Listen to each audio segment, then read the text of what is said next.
Hi friends అందరికీ ఈ రోజైతే నేను ఎండుమిర్చి గోంగూర పచ్చడి అయితే చేశాను. ఆహా చూస్తుంటేనే నోట్లో నీళ్లు ఊరుతున్నాయండి. టేస్ట్ మాత్రం అదిరిపోయింది. మరి ఈ పచ్చడి నేను ఎలా చేశాను మరి మీరు కూడా చూడాలనుకుంటున్నారా?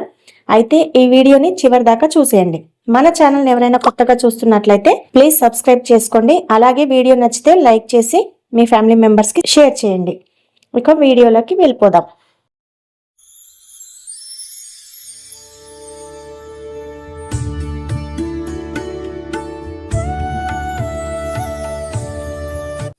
ముందుగా ఇక్కడ పచ్చడికి కావాల్సిన ఎండు మిరపకాయలు, టమాటాలు, గోంగూర అయితే రెడీగా చేసి పెట్టుకున్నానండి. ఇక్కడ గోంగూరని నేనైతే శుభ్రంగా కడుగుతున్నాను. గోంగూరని 1-2 సార్లు నీట్గా అయితే కడగాలండి, లేదంటే సన్నటి ఇసుక మనం మా అన్నంలో తినేటప్పుడు పంటి కింద తగులుతూ కరకర అంటుంది. కాబట్టి 1-2 సార్లు నీట్గా కడిగేసి పెట్టుకోవాలి. నేను 2వ సారి కూడా కడుగుతున్నాను. ఇక ఇప్పుడు స్టవ్ వెలిగించి బాండి పెట్టుకొని ఇక్కడ రెడీ చేసుకున్న మిరపకాయలు ఏవైతే ఉన్నాయో ఇందులో వేస్తున్నాను. ఇప్పుడు 1 స్పూను నూనె వేస్తున్నాను. ఇవి లో ఫ్లేమ్లో దూరగా వేయించాలి. అలాగే ఇవి వేగుతున్న సమయంలో కొంచెం 1 స్పూను జీలకర్ర అయితే వేస్తున్నాను. జీలకర్ర వేస్తే పచ్చడికి మంచి టేస్ట్ అయితే వస్తుంది. ఈ మిరపకాయలను అస్సలు మాడిపోకుండా లో ఫ్లేమ్లో వేయించాలండి. మిరపకాయలు మాడితే పచ్చడి చేదుగా ఉంటుంది.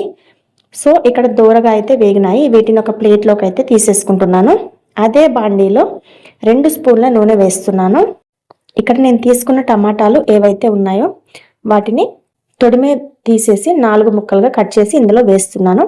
ఇవి కొంచెం మెత్తగా అయ్యే వరకు వేగనివ్వాలి. ఇవి కొంచెం మెత్తగా అయిన తర్వాత మనం కడిగేసి పెట్టుకున్న గోంగూర ఏదైతే ఉందో అది కూడా ఇందులోనే వేసేయాలి. ఈ టమాటాలతో పాటు గోంగూర కూడా మెత్తగా ఉడికిపోతుందండి. ఇప్పుడు ఇందులో కొంచెం సాల్ట్ వేస్తున్నాను. సాల్ట్ వేస్తే తొందరగా టమాటా, గోంగూర కూడా తొందరగా మెత్తబడిపోతుంది. ఇప్పుడు ఇది మంచిగా మీడియం ఫ్లేమ్లో మెత్తగా ఉడికేంత వరకు ఉంచాలి. చూడండి, ఇక్కడ 2 కూడా మెత్తగా అయిపోయాయి. ఇప్పుడు ఒక మిక్సీ గిన్నె తీసుకొని ఇందులో ముందుగా వేయించుకున్న మిరపకాయలు, కొద్దిగా సాల్ట్, అట్లనే 5-6 ఎల్లిపాయలు కూడా వేస్తున్నాను. వేసి ఇవి కొంచెం బరకగా మిక్సీ పట్టుకోవాలి. ఇలా పట్టుకున్న తర్వాత ఈ మెత్తగా ఉడికించుకున్న టమాటా, గోంగూర ఏదైతే ఉందో అది కూడా ఇందులో వేసేస్తున్నాను. ఇది వేసిన తర్వాత ఎక్కువసేపు మెత్తగా పట్టొద్దండి, కొద్దిగా కచ్చా పచ్చగా పట్టాలి. అలా పట్టుకుంటేనే రోటి పచ్చడిలాగా చాలా బాగుంటుంది. ఇప్పుడు లాస్ట్ ఫైనల్గా ఆనియన్ ముక్కలు ఇలా కొంచెం లావుగా కట్ చేసి వేసుకొని జస్ట్ అలా ఒకసారి ఆన్ చేసి ఆఫ్ చేస్తే ఆ పచ్చి ఆనియన్ ఏదైతే ఉందో మనకి అన్నంలో తింటుంటే ముద్ద ముద్దకి కరకరలాడుతూ టేస్ట్ చాలా బాగుంటుంది. అంతే అండి, ఈ పచ్చడి వేడి అన్నంలో తింటే చాలా బాగుంటుంది. ఇక ఫైనల్గా ఈ పచ్చడిని తాలింపు పెట్టుకుందాము.